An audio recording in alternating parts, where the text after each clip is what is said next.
Welcome to Canada's most irreverent talk show. This is the Andrew Lawton Show, brought to you by True North. Coming up, Iran is a brutal dictatorship with no respect for human rights, with nuclear ambitions that wants to wipe its enemies off the map. What can be done about it? We'll talk about that up next in a special edition of the program. The Andrew Lawton Show starts right now. Hello, everyone, and welcome to Canada's most irreverent talk show. This is the Andrew Lawton Show here on True North, Tuesday, July 26, 2022. Gonna have a bit of a different program today. I'm on the road, if you can't tell, and the reason is one that I didn't mention beforehand, and it was probably in retrospect quite a good idea that I didn't. On the weekend, I was supposed to be covering the Free Iran Global Summit, an event put on by the National Council of Resistance of Iran and the MEK, which is the People's Mojahedin organization of Iran. And this summit was to be dedicated to the Iranian resistance, those seeking to replace the current brutal Iranian regime, which, as we know, has no respect for religious minorities, no respect for gay rights, no respect for women, and is increasingly threatening other states in the world, notably Israel and the United States as the largest state sponsor of terrorism. No shortage of reasons why the Iranian regime has to go. And this is a group of people that is dedicated to making that happen.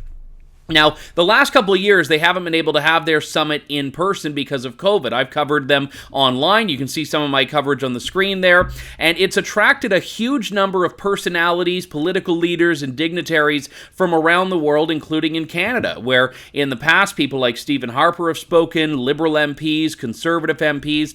I believe Candace Bergen was at the one last year, although she wasn't the Conservative leader at the time. And this was supposed to be a big event. The first time they've been able to do it in person. Stephen Harper and John Baird were slated to be there in person. That's the former Prime Minister and former Foreign Minister of Canada. And interestingly enough, both of them, I think, were at Pearson Airport just on the flight before me when it came from Toronto to Germany, where you had to transfer to get onto a Lufthansa flight to Albania. Not that we're doing the travel recap on the show here. It was just about how everyone was going to the same place at the same time.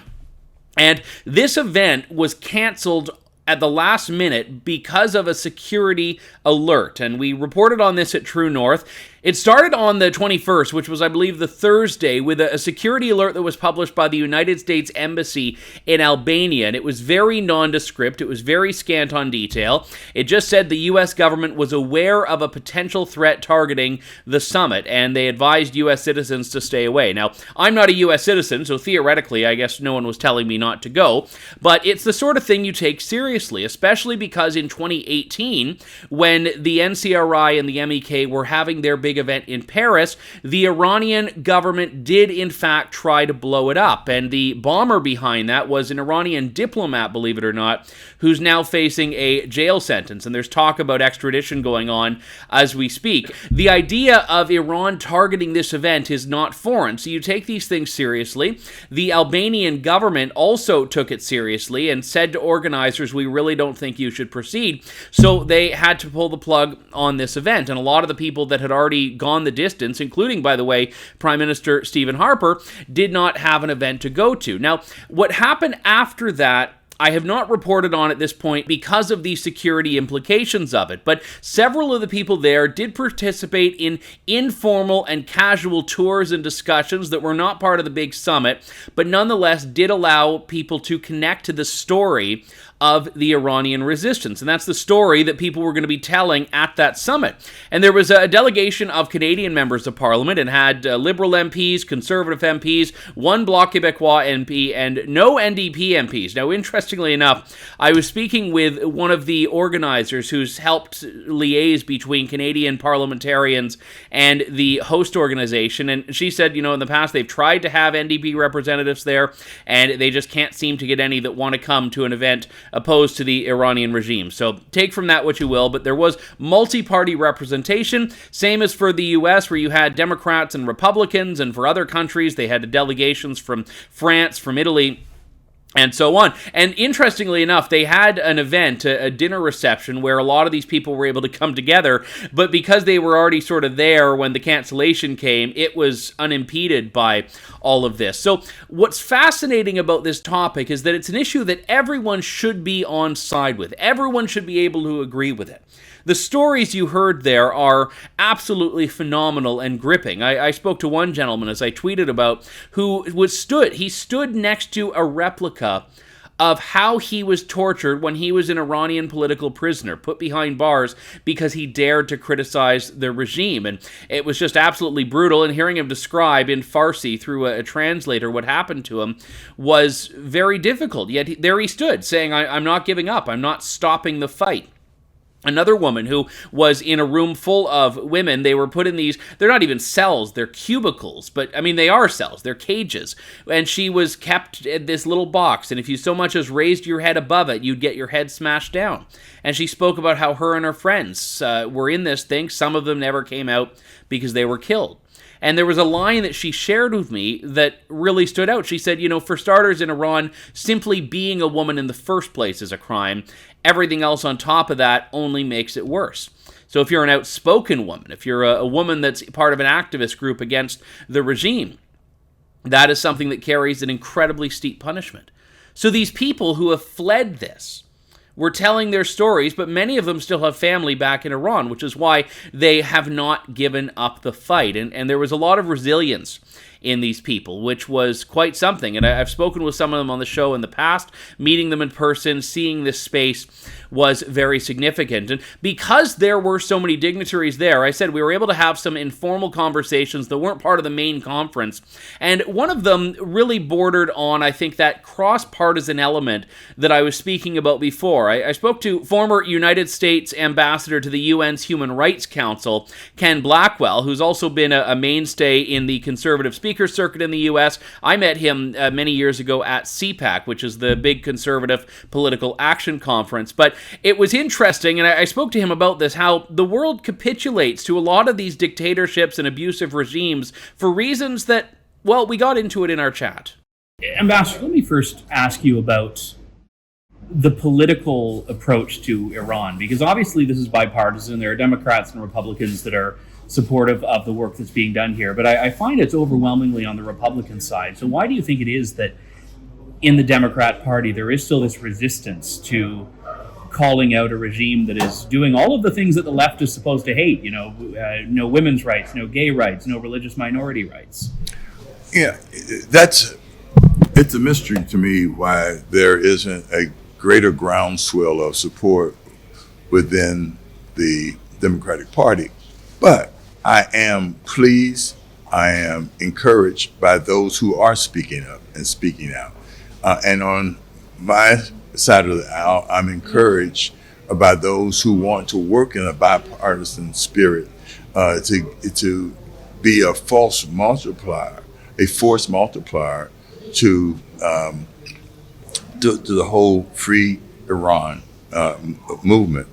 But what we have to understand is the interrelatedness of things.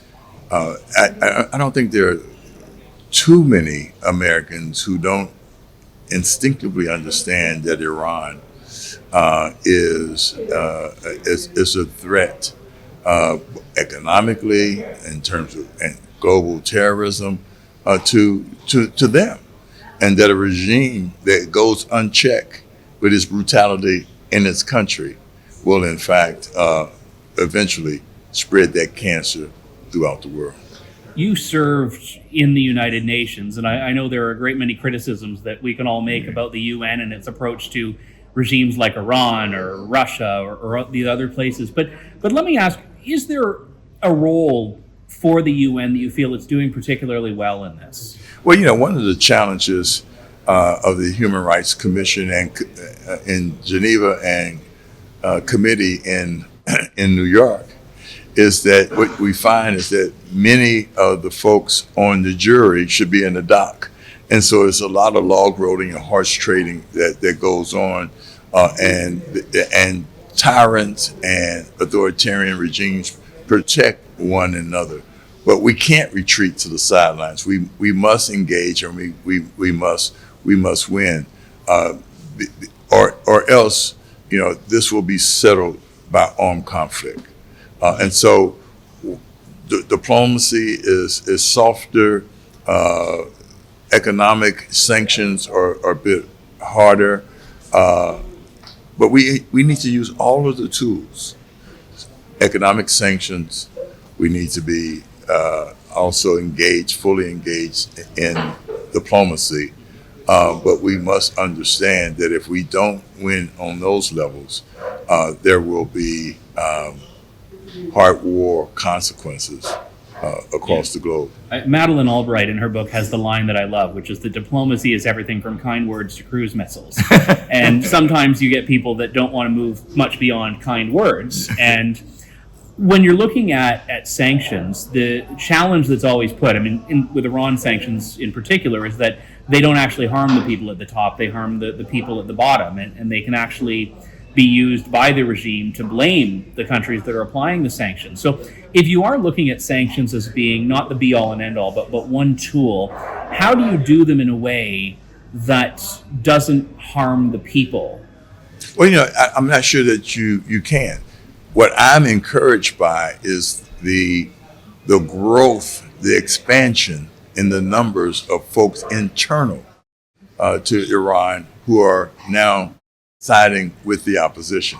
So the harder they crack down, it's backfiring on them because the resistance is being amplified globally, but it is intensifying within the country.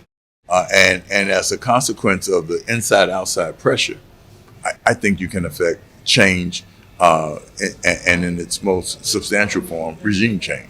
When you mentioned the United Nations, and I very much enjoyed your line on that, which I think sums up a very good position. This is a body that, and a lot of international multilateral organizations are like this. The World Health Organization, they do so much to try to keep China at the table. It comes at the expense of what's supposed to be the mission. United Nations as well, bringing Saudi Arabia onto the Human Rights Committee, and meanwhile Canada has been trying to get on the Security Council for a while with little success. But how do you, as the United States representative on that committee for a time, how do you respond to the UN, which has more hostility towards the United States than it does to Saudi Arabia and to Iran at various points? Look, Like how I guess if I ask the question in a different way, it's what's the point when the body itself just seems so hostile to your involvement? we can have impact, but what I used to tell the Bush administration and at the beginning of the Clinton administration, because I was head of the U.S. delegation to the planning of the World Conference on Human Rights, I used to say, look, what we must understand is that we have a choice. We can be on the sidelines, or we can be engaged. What we have to affect is we have to leverage everything that we have in our toolbox. And one of those things are bilateral negotiations. And so we need to be stronger on the bilateral side with key players to build our numbers up. What I've now experienced as I crisscross the continent of Africa is that people there now know that China didn't do diplomacy and economic contributions out of the kindness of their heart. They built a debt trap, and that's what they're executing. It becomes easier when the United States is forceful and clear-headed in its bilateral communications with those individual countries to join the consensus at the United Nations. So it is a bilateral strategy to effect improved multilateral results. That was former U.S. Ambassador to the UN Commissions on Human Rights, Ken Blackwell, and I appreciated him taking the time. And I will say a couple of these things were taking place in areas where there's a lot of background noise, so we've done our best to filter it out, but I do apologize. It was just me in Albania with a couple of pieces of equipment there, so we didn't have a chance to do like the full studio setup that we normally would like to do. But I will say that what was fascinating in talking to some of the dignitaries that were there, and for the most part, they were there to listen. But some of them have become very supportive and very much, not members, but certainly very much champions of what the MEK and NCRI are doing. And one of those is Stephen Harper, who, again, has been quite a well-regarded speaker. When I told people I was Canadian, they said, oh, do you know Stephen Harper? And I was like, well, I don't know him. And then they, of course, realize I'm a nobody. But I said, no, I've interviewed him, and I certainly know of him, and I've followed his participation here. John Baird is someone I have talked to on a number of occasions, and he's a very passionate supporter of human rights around the world. John Baird served as Canada's Foreign Affairs Minister, big supporter of Israel, big supporter of the Iranian resistance, and he's become a big supporter of the MEK. Now, I want to qualify something here, in that I've been speaking very favorably about the stories that have been told, about the invitation that I got to see some of this firsthand. But what's interesting is that this is not an organization without controversy. Until 2012, it was on the terrorism organization list in Canada, in the United States, in the United Kingdom. And in 2012, all of these countries removed it. Now, one of the things that had happened is the organization had petitioned in court in many different jurisdictions, in many countries, challenging the assertion that it was a terrorism organization. And essentially, in its past, some of the members and some of the founders had engaged in violent activity during wars, such as the Iran-Iraq War or other conflicts during the Iranian Revolution.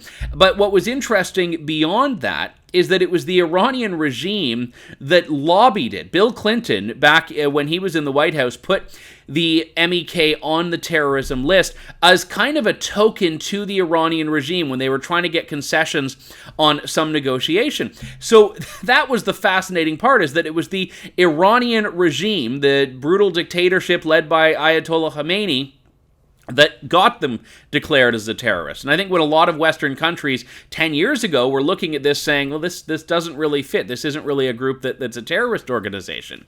And I think the proof of that is the fact that this was a so-called terror group 10 years ago, but now you have foreign leaders, Western leaders from all different parties and political stripes imaginable that are coming out to their events and speaking. But I did speak to John Baird about that, and more broadly, whether this is an organization that is influential in the resistance, and whether it actually has the capacity to do what they're all talking about, which is wanting to end the regime as it currently stands. Why are you here, first off?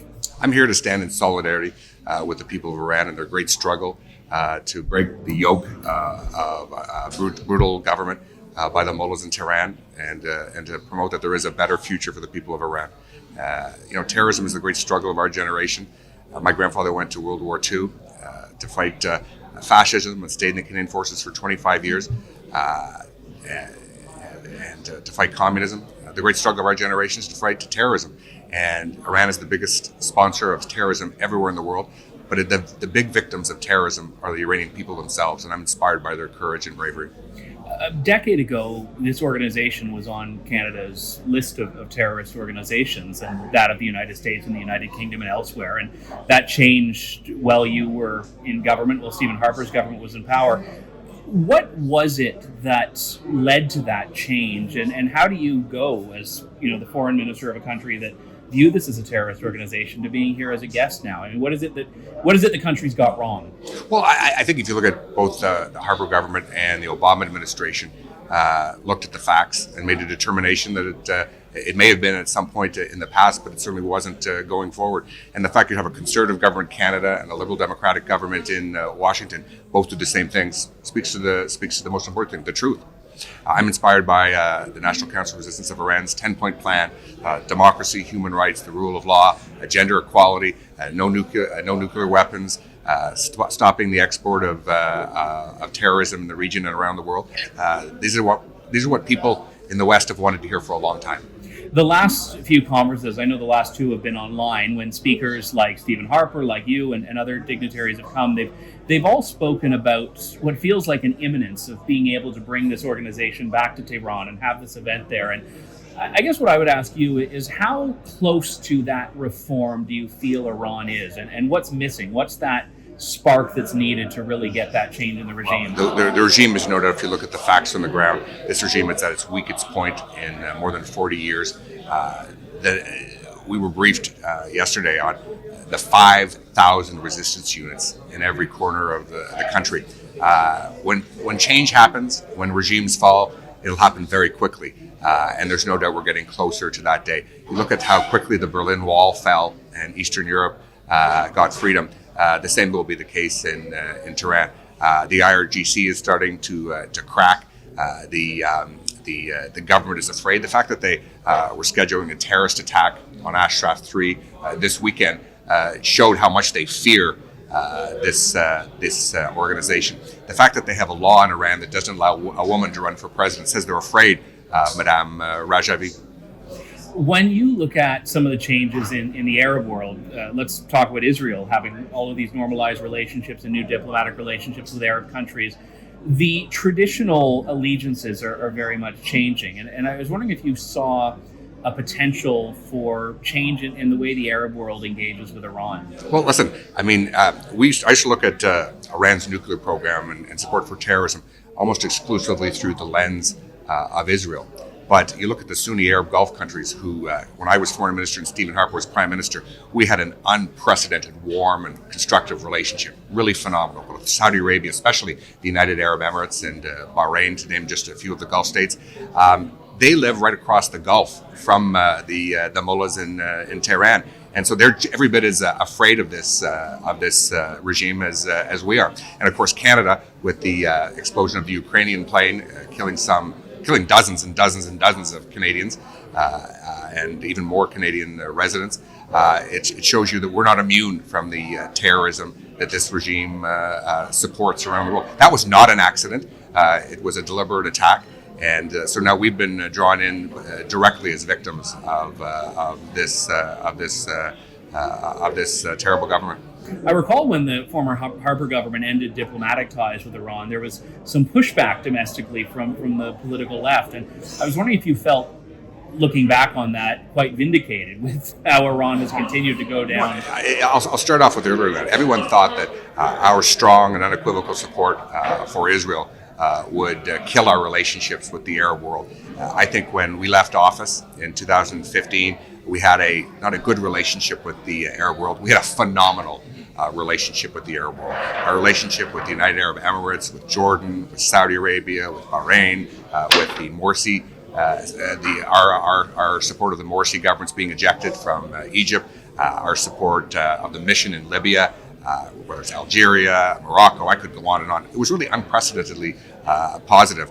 And of course, we share with both Israel and the Arab world our fear of terrorism and a nuclear-armed Iran. So I think it brings us all together to fight for what's right.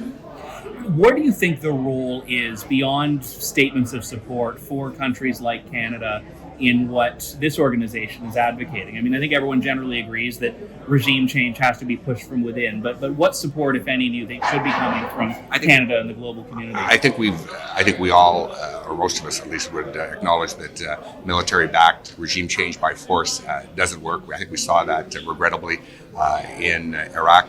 Having said that, we've got to stand with the people in the resistance. You know, frankly, whether they're monarchists, whether they're union members, retirees, teachers, the MEK is obviously the biggest and best organized of all the organizations.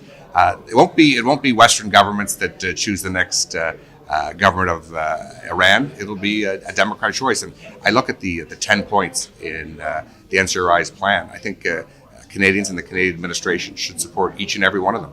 And when the people of Iran begin to do the final push to freedom, those of us outside, whether it's in the West, the Arab world, or Israel, should support their aspirations and do all we can to help. I know that the JCPOA was not a Canadian initiative, but there have still been, especially since the Biden administration took over in the United States, perpetual rumblings about a reinstitution of that. Do you feel that form of agreement with Iran should even be on the table at this point? Well, I just think you've got to acknowledge that the government of Iran can't be trusted. We cannot take the mullah's word. There's a long history with the last nuclear containment agreement where they broke the rules. The stash of documents that was obtained by Bibi Netanyahu's administration in Israel showed the plan to lie and to cover up. The mullahs in Tehran only respond to one thing, and that's tough resolve. And we can't show weakness. I admire John Kerry's attempt to have a diplomatic solution. I think he was well-intentioned, and I have great respect for him and his leadership in this regard. I just think we've got to be much more forceful if we want to get Iran to take a different path.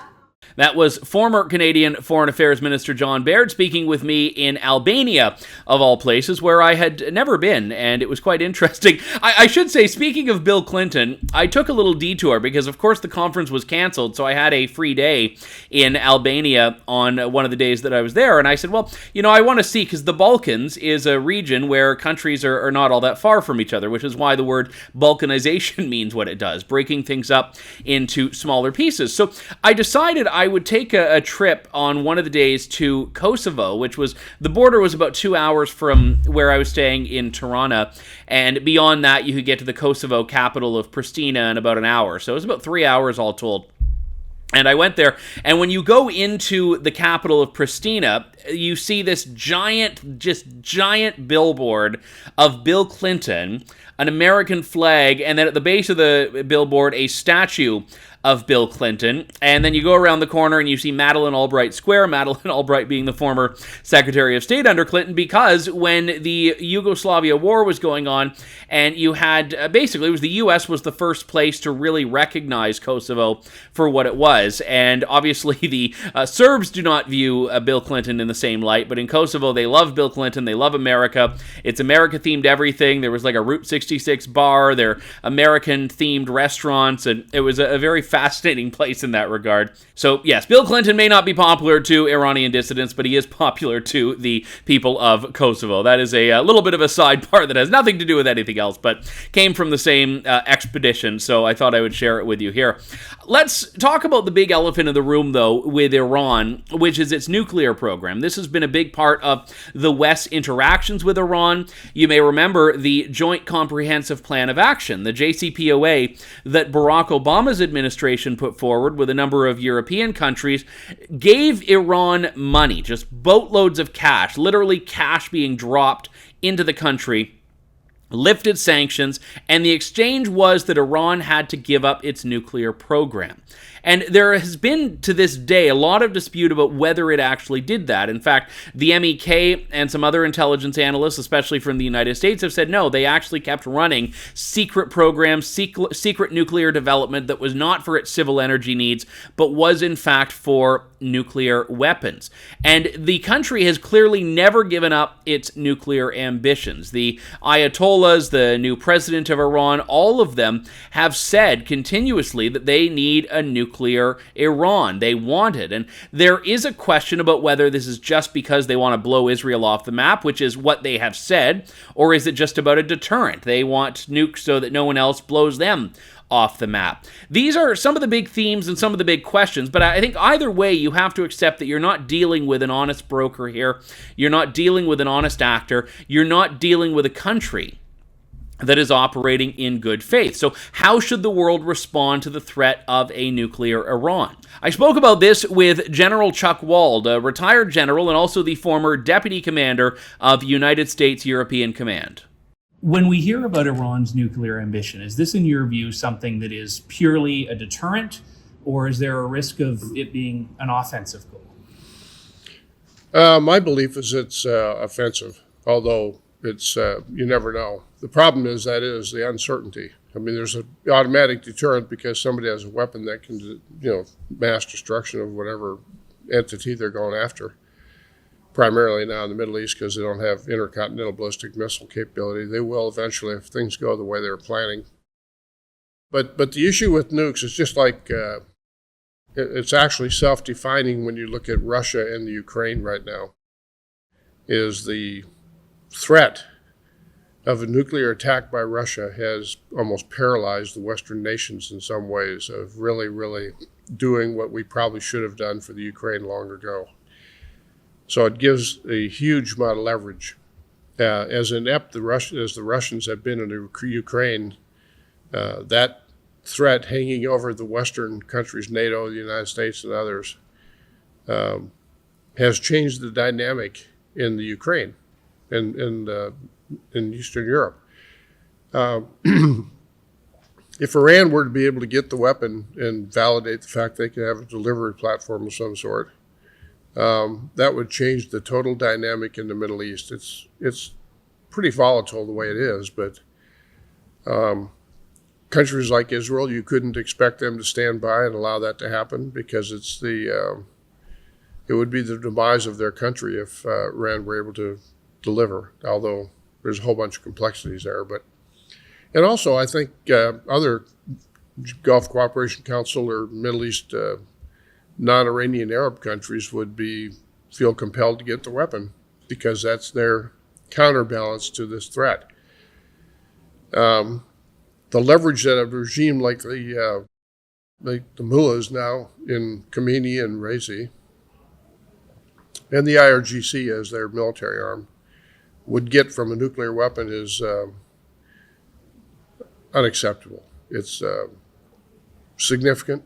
It would change the dynamic again. It would change, again, just simple things that sound almost selfish, but the free flow of oil from the Middle East could be disrupted, which changes the economy of the world. Economy is part of national security, so are other things.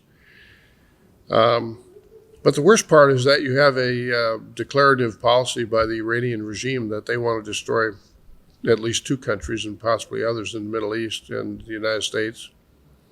And that's probably not an idle threat. You've seen what they've done to the MEK over the years. They're harsh. They have no morality. They have no conscience, it appears. I think there are people who are terrified of them. They'll do almost anything they can not to get killed themselves.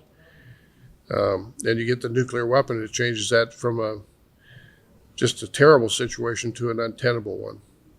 When you look at Iran's positioning of itself on the world stage, there seems to have been a change even in the last few years. Under the JCPOA era, they were really focused on getting support from the United States and from Western European countries.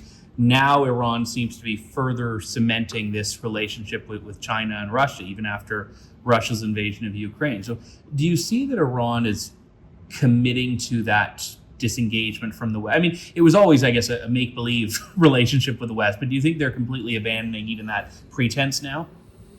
Yeah, I kind of do. I think it's. I think with Raisi coming in, has changed that a lot. I mean, there was some semblance of dialogue you could have with the Iranian regime, if you will. Prior to that, I mean, this guy is basically a butcher. I mean, 1988 he killed at least 30,000 people, innocents. And so you got to wonder, what is the purpose of him being the president, which you can speculate on that. But he's a hardliner. So is Khomeini. He wants to be in power. That's all that matters to him. He thinks a nuclear weapon would give him some leverage to do that. He's seen what happened to Gaddafi, which was mishandled by the West, but that's what happened. So I think the dynamic of the regime has changed to be more hardline. I think part of that has to do with the defensive nature of the fact they know they're on thin ice with the population. And you put people like that back against the door. And by the way, all that matters to them is being in charge. They just want power. And as that becomes more and more threatened, they become less rational, and they do things that aren't necessarily in anybody's best interest, become dangerous. You add the nuclear weapon dynamic to that, and now you've got a real dangerous situation. So, and they, again, I'm a Westerner, so are you. I don't understand the Arab mentality. I respect the Arab culture, etc., but and I certainly don't understand the Iranian mentality, or certainly don't understand the mullahs. But there's a little different mentality there. I mean, there's a little more fatalistic, I think, and from what I can see after spending time at Ashraf 3 and viewing the museum, their respect for humanity and human life is a little different than what I'm used to. When you see the way forward here, obviously you're approaching this with the background as a general from the United States. Do you see regime change as being something that has to come from the Iranian people, or do you think there is a global role in this beyond finger wagging, effectively? It's a good question, and I think my personal opinion is the answer is a little bit like the Ukraine model. You know, Ukrainians, if they didn't have the backbone and will to stand up to Russia now and defend themselves, there's nothing we could do to make that happen. And there's kind of three parts to that. One is they do it without support, which is suicidal a lot of times. Two is they do it with at least minimal support from the standpoint of weapons or other things. Or three, I should say, is the West, or in this case, the United States and Ukraine, or the NATO, actually physically gets in there and fights with them. That's probably not going to happen in Ukraine. Or Iran, for that matter. Well, it certainly won't happen in Iran yet. Now, I think it has to be done internally. I think the people of Iran have to do it, because what good does it do to overthrow a regime if the people don't want the people that overthrew that regime to be in charge? They've got to want to do it. So I think the best thing for the Iranians is to understand that the West will be there, and not just in a fickle, partial way, like, you know, our attention span of the West is a little bit short. That we're there for the long run. We'll defend them from the standpoint of supportability on whatever they need to survive. They'll be brought into the Western world, or the world globe, if you will, through a legitimate, recognized process. And we'll do everything we can to help them succeed and win, if you will. And some of that there's a whole bunch of dynamics there, but it's got to be that they've got to believe that the majority of the Western countries support them if they do this. The last thing I would ask you, General, is looking at the Arab Spring, for example, or looking at the Iranian Revolution, we can see that oftentimes the result of revolution is not democracy and secularism. In some case, the thing that comes in and fills a vacuum is something that's worse than what was overthrown. So how do you, if that situation gets ripe, and if there is a revolution, how do you channel that into the reform that people here at Ashraf 3 are talking about? I think the people of Ashraf 3 and the NCRI and the Mojahedin are going to have to be the ones to do that. I think it's interesting, though, that I'm sure very few Canadians either, but maybe more Canadians than Americans, but hardly any Americans understand what the NCRI is, or Mujahedin, or what they do here, or how responsible they are. Excuse me. They have demonstrated a unique capability to be disciplined and be ready to go. So I trust they will. That was General Chuck Wald. I got to do the who's who there. The former Canadian foreign minister, former U.S. general, former U.S. ambassador. And I think it speaks to the importance of this issue, that all of these people, all of these stakeholders from around the world are saying, you know what, we've got to get involved here, and Iran needs to be free. And it's not about forced regime change on a population that doesn't want it. It is, in fact, about a population that by and large does want it. And I think what John Baird said very candidly when I was speaking to him earlier is that you need to talk about a situation in which the people want change, in which the people rise up. And when that happens, it's the responsibility of the world to go in and recognize that it's happened. And that's the phenomenon we see after revolutions around the world. At a certain point, countries decide or don't to recognize who the government is and who the leader is. And this is an illegitimate regime. So we're not talking about going in there with the military and making it happen. What they're really talking about is identifying when those conditions for change are there, when the situation is ripe for change,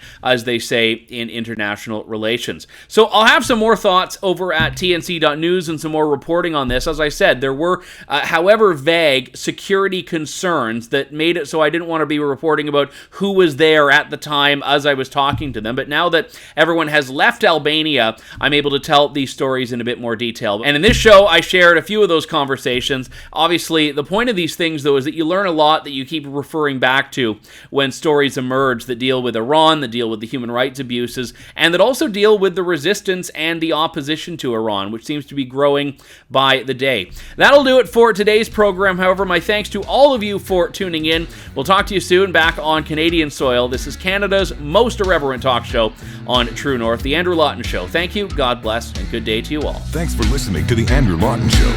Support the program by donating to True North at www.tnc.news.